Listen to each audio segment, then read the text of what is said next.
J'ai envoyé mon CV. Et puis, quand je suis arrivée pour l'entretien, j'arrive à l'accueil, je salue, il y avait deux dames. Elles se sont regardées, comme si je m'étais trompée d'adresse. Puis elle a dit, désolée madame, mais elle a fait ça. Après, elle a dit, on ne travaille pas avec les gens comme vous.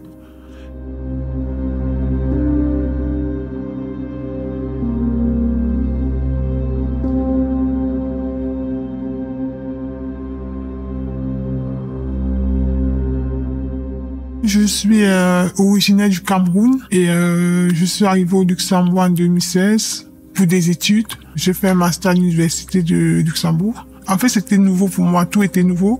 Et l'université qui était grand, il faisait froid, le climat, il faut s'adapter, c'est pas le même climat. Le repas qui n'est pas pareil et les gens qui sont différents. Le côté qui m'a vraiment plu, le positif, c'était les langues. Parce que moi, j'aime bien la diversité linguistique et culturelle, j'aime bien, c'était le côté linguistique. Parce que d'où je viens aussi, on parle beaucoup de langues. On faisait des cours en anglais et en français, souvent en allemand. Et une fois en classe, il y a un professeur qui est entré et puis il a demandé est-ce qu'il y a des Français, donc des francophones. Et moi, tout excité, j'ai dit oui, moi je parle français et tout. Et après, il m'a dit non, non. Il a dit non, j'étais choquée. Ils ont considéré plus la française parce qu'elle est française. Donc moi, qui parle français, mon français n'était pas considéré. Et là, j'étais vraiment choquée parce que dans ma tête, je savais pas qu'il y avait français, juste à ce que je sorte de mon pays, qu'il y avait un français camerounais, français. Et après, avec les camarades aussi, quand je parlais souvent en anglais, on me reprochait toujours mon anglais et j'ai un accent prononcé et voilà. Et souvent, j'étais frustrée. Et je parlais pas souvent, j'étais toujours dans mon coin parce que j'avais honte de mon accent et voilà. C'était intentionnel, c'était pour m'atteindre. Moi, c'est ce que j'ai ressenti, oui, pour m'atteindre, en fait. Même le professeur, c'était ça le but, en fait. C'était pour m'atteindre parce que je sais pas ce que je l'avais fait, parce que j'étais deux. Il y avait le monsieur, après il y avait une autre femme aussi, dans notre cours. Elle, franchement, quand elle était en cours, moi, j'étais mal à l'aise. Souvent, je sortais, en fait, elle faisait l'espoir de m'humilier en classe. C'était vraiment m'atteindre mentalement, c'était ça le but. Parler plusieurs langues, moi je trouvais ça comme un avantage ou un enrichissement. Je disais, ouais, c'est bien, c'est pas différent de chez moi. Et aussi, on avait des cours à l'université où on montrait les avantages d'être plurilingue. En moins, je parle au moins le français, l'anglais aussi très bien. Et l'allemand, je comprends, c'est vrai, mon allemand, je le parle plus parce que je pratique pas, mais je comprends et tout. Mais j'ai changé d'avis par rapport à tout ce que j'ai traversé sur le plan professionnel. C'est pas parce que tu parles plusieurs langues que tu auras ce poste, en fait. Donc, on va toujours te rappeler soit ta couleur, soit tes origines, ton accent, ou ton nom, ta compétence, enfin, qui rappelle toujours d'où tu viens. Et tu dois toujours faire plus que les autres. Dans le domaine, je dirais, professionnel, je me rappelle, je vais chercher un stage, je fais mon CV et sur mon CV, il n'y avait pas de photos. Peut-être s'il y avait des photos, je devais pas vivre ce que j'ai vécu. Donc peut-être c'est une bonne chose. Voilà, j'ai envoyé mon CV et puis ils m'ont retenu, ils m'ont appelé. Et puis quand je suis arrivée pour l'entretien, j'arrive à l'accueil, je salue, il y avait deux dames. Je dis bonjour, je suis là pour un entretien dans votre boîte. J'ai été retenue, j'ai été appelée et tout. Et en fait, elle avait l'air étonnée. J'ai dit oui, c'est moi, tel. Elles se sont regardées. Comme si je m'étais trompée d'adresse. Elle m'a regardé et puis elle a dit, désolée madame, mais j'ai dit, il y a un problème. Elle a fait ça. Après, elle a dit, on ne travaille pas avec les gens comme vous.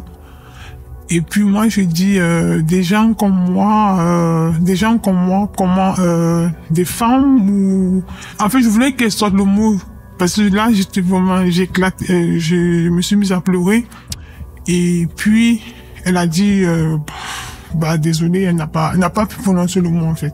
Et puis, je suis partie. Et après, j'ai dit à mes camarades, et puis ils m'ont dit de porter plainte et tout. J'ai dit non, moi, je veux pas avoir de soucis, je veux pas avoir de problème et tout ça. Donc, j'ai laissé tomber. Moi, je voulais rentrer. Je voulais juste rentrer chez moi. Parce qu'en plus d'être la seule noire, c'est pas évident.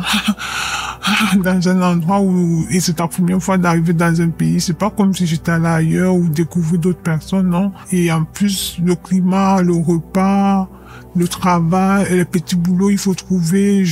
Tout ça, il faut apprendre. Je me sentais toujours exclue. C'était le fait que j'étais pas à ma place, en fait, que j'étais pas à ma place ici. Plusieurs fois, je me rappelle même chez moi à l'université, encore je me rappelle, un moment, je failli me suicider, en fait, je me suis dit peut-être, mais après j'ai pensé à mes parents, parce que je me dis, je suis l'aîné, en plus, je trouvais pas de travail, c'était ça, en fait, et je devais payer l'école, je devais payer ça, et tout ça qui était vraiment trop pour moi. Depuis 2016, ça fait 8 ans que je suis là, mais jusque-là, je me sens toujours comme si j'étais pas à ma place, en fait. Même quand je m'exprime, j'ai toujours ce manque de confiance en moi, surtout sur le plan linguistique et l'accent, et souvent ça m'amène souvent à changer ma manière de parler, ou souvent j'ai honte, s'il y a des séquelles, mais il y a des séquelles encore, il y a ces séquelles en moi, en fait.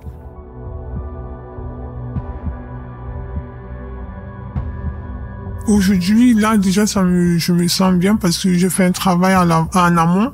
Je viens de psychologues, parce que c'était pas facile pour moi de traverser cela. À ma sortie à l'université et avec tout ce manque de confiance, il fallait vraiment que je voie un psychologue qui essaie de me remonter et me faire comprendre que non, je ma place ici et que je mérite d'être là. Et j'ai pris aussi des coachs aussi pour travailler dessus sur mes compétences et tout. Par la grâce de Dieu, ça va de mieux en mieux. Jusqu'ici, c'était une bonne aventure aussi parce que je suis arrivée, peut-être si je n'avais pas vécu cela, je serais pas comme je suis aujourd'hui. Il a fallu que je traverse tout ce que j'ai traversé, que ce soit les discriminations ou l'humiliation que j'ai eue par rapport à mon accent ou mon français et tout. Et moi, je vais pas changer parce que c'est mon identité, malheureusement, et c'est ça qui fait de moi ce que je suis. La base, c'est l'éducation. Si on commence au niveau scolaire, au bas âge, qui voit un noir, il voit un blanc, et les deux, ils commencent à grandir, je suis pas seulement, il est juste noir, mais il a le même sang qui coule. Et si vraiment on mise là-dessus, ça pourrait peut-être changer les mentalités. Et qu'à l'université, maintenant, on n'aura pas des psychopathes, je dirais ça. Pour sensibiliser des gens, il faut avoir vécu. Si vous n'avez pas vécu peut-être une discrimination, vous pouvez pas sensibiliser une autre personne parce que moi, je me dis, vous êtes comme un miroir, donc vous reflétez ce que vous avez traverser et vous expliquer à ces personnes que voilà, peut-être la discrimination c'est pas bien, les microagressions se transmettent de cette façon et voilà. Alors si j'ai accepté déjà témoigner aujourd'hui, c'est parce que c'est ma manière aussi je veux pas dire me venger, mais ma manière aussi de dénoncer ce que j'ai traversé et que j'aimerais que ça change. Que les gens comprennent que c'est pas évident de quitter chez soi et venir étudier ailleurs. Et non seulement on a plusieurs responsabilités, c'est pas évident, et que c'est souvent bien de se mettre à la place de l'autre. Et je sais qu'il y a ceux aussi qui le font de manière involontaire, que ceux-là, nous sommes au XXIe siècle, ils peuvent essayer même ils ne parviennent pas à sortir du Luxembourg, ils peuvent quand même s'éduquer sur les réseaux sociaux, où il y a tout. On est comme une communauté déjà, le monde, on voyage partout, on rencontre des diverses personnes, et il faut essayer de se mettre à la place de l'autre, parce que c'est blessant, les paroles.